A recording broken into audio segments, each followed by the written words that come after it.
so what I'm gonna try to do in the next 30 minutes, because I gotta run to the fucking dealership to take care of some stuff for the daily.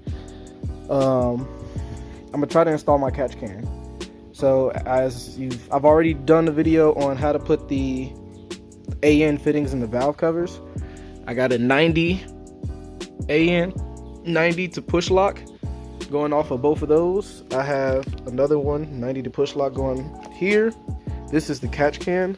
So this is a TF Works S14 catch can. It's made specifically for the S14. I got it because it fits pretty much right here, and it has the level thing so you can see the level. It also comes with the wool and everything like that, and it does have a breather as well that they provide. The breather is in the box, but it is a Vibrant Performance breather that goes right there.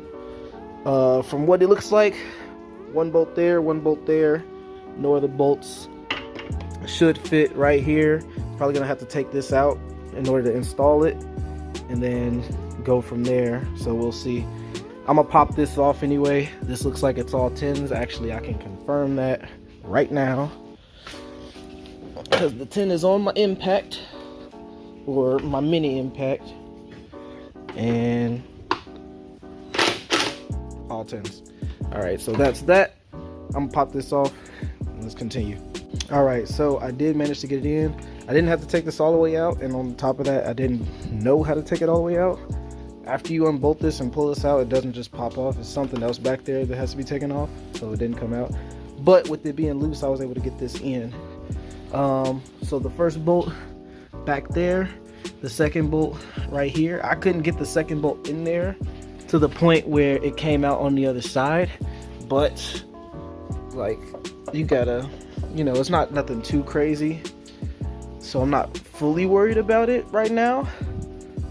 This bolt is the one that's back there. I put that in, tightened it all the way down with the impact. That one's good to go. And then it does allow for clearance of this because I'm bolting it back up. So if you want to keep running your windshield wipers, you can. I honestly don't even know if mine's work, so I'm not 100% sure on that one, but it is what it is. That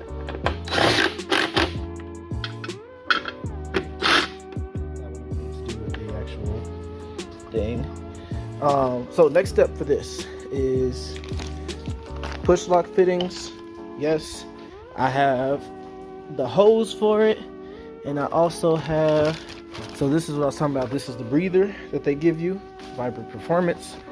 That's good. And then the hose, I gotta remember which one it is. It's either this one or it's the other one. Let me see which one this one says. This is 3/8, so it's definitely this one. Hose to connect the lines. This, as you can see, is just a little screwdriver thing. Pops on there, good to go. These screw onto the ANs just like the 90s, and then the hose will connect the two. All right, so got it in there. Put the Vibrant clamp on. Looks good, as you can see, or you can see the reasoning why now. I chose that one because it's out of the way. Unlike having to put something over here or try to wedge something back there. It's like the one area that you don't really use, and it's good. Only thing that you do after this point, line from here to here, line from here to here. Third thing is, this is the OEM PCV valve. You can choose to vent this to atmosphere, but in the OEM system, this, and if you look at, you know, the OEM manifold and stuff, there's a hose that puts this back into the intake. That's because it just normally recirculates it back here so that they could burn off those gases. That's what I'm gonna end up doing. So I'm gonna take a hose, probably come off of here, go down underneath to one of the nipples on the intake manifold. That way it kind of keeps OEM functionality, but still has the catch can set up. Like I said, you can block this if you want to. I don't know how I feel about that. or you could vent it to atmosphere, same difference. But that's what I'm gonna do. How you get the TF Works oil catch can in there set up, and then that's how you would run the lines. I'll post a little picture of what I'm talking about.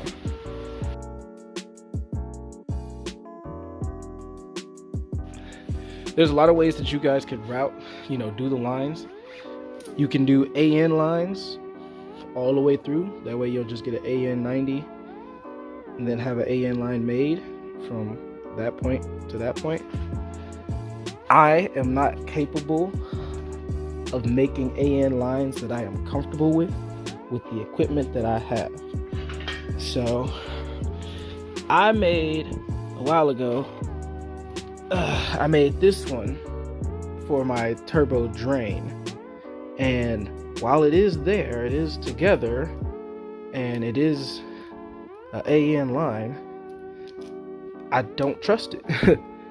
I don't feel like it's sealed all the way, and I feel like if I were to run oil through it, it'll leak.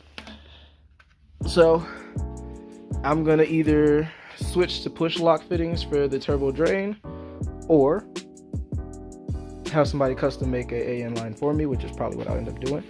But an alternative to AN lines, push lock, just as good in my opinion. I got it on my fuel lines, and I got one right here going for the catch can. So these fittings are designed to hold the hose in without any clamps, but you could go the extra mile and get a clamp for them. So that's pretty much what I'm doing, because I want it to be together. I don't want any leaks. This will not, like, you're probably gonna have to cut that off type thing. That's the only downside of it. It's almost permanent. But if you install everything right and in the proper order, you shouldn't have to worry about it. So with this, all you do is put the hose on there. It's already gonna be held in. And then this clamp, so push lock clamps, they look like this. All it is you have to get a push lock tool, or you could probably use like a cutter or something like that, because this is the push lock tool. As you can see, it's just some jaws. Gets around those two grooves on there and then tightens it to look like that instead of wide, and that clamps down on the hose. Just a note that I was going to put in for those that can't run or don't have the ability to run AN lines. This is an alternative. Get the right size hose, right size fitting, and you're good to go.